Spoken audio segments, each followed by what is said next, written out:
Miss, good afternoon. I'm Zuo Ping. The topic of my speech today is about the Communication and Multimedia Act. This is my contents.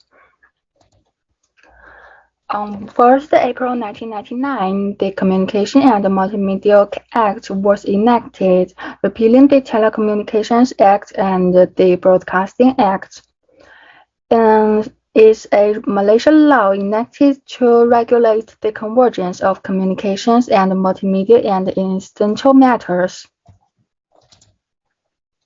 What is the Malaysia Communications and Multimedia Commission? It's a regulatory body whose main task is to oversee the communications and multimedia industry. It oversees the inclusion of the telecommunications, broadcast, and online industries. On November 1st, 2000, it also took over the regulatory functions of the Postal Service Act and the Digital Signature Act.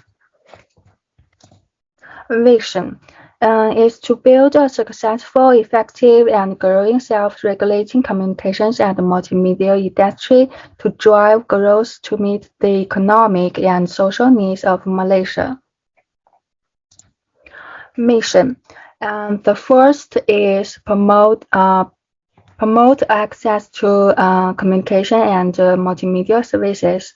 The second is make sure consumers get choice and the level of service they want at a price they can afford. Next is provide a clear regulatory environment to promote a level playing field and efficiency in the industry, and help make the best use of spectrum and code resources. The last one is hold regular consumer and service provider meetings and promote industry cooperation. The MCF, the Communications and Multimedia Content Forum of Malaysia, established in February 2001, is an independent self-regulatory industry body chartered under the Malaysia Communications and Multimedia Commission to oversee and promote the self-regulation of electronic online media content. Membership. As an industry self-regulatory body, the CMCF is made up of key members of the communications and multimedia content industry, including advertisers, broadcasters, content creators, audio text hosting providers, internet service providers, and citizen groups.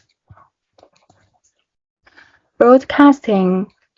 And for broadcast content, TV and radio broadcasters are subject to the content application service provider personal license from the MCMC, and private broadcasters follow the terms of any related laws of our other documents, guidelines, or policy published under the CMA, including but not only Malaysia Communications and Multimedia Content Code and special license terms in their CASP permits.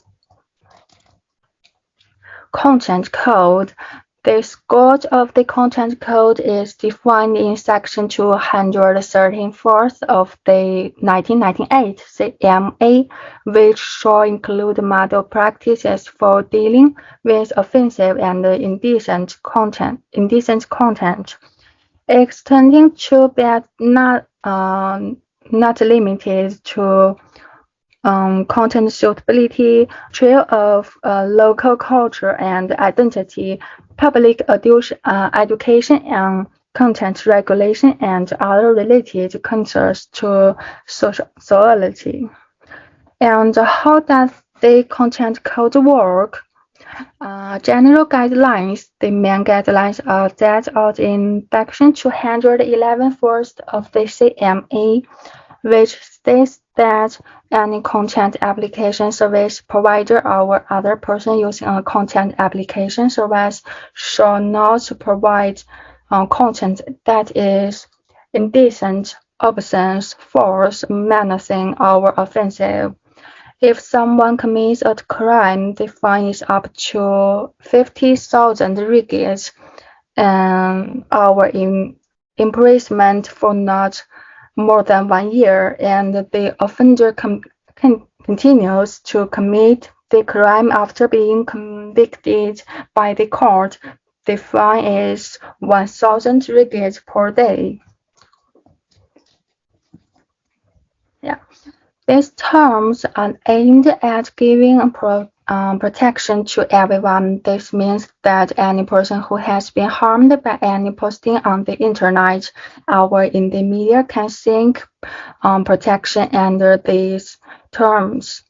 Likewise, these articles alert those who tend to abuse the media to transmit bad information, so deterrents are necessary. Thank you for watching.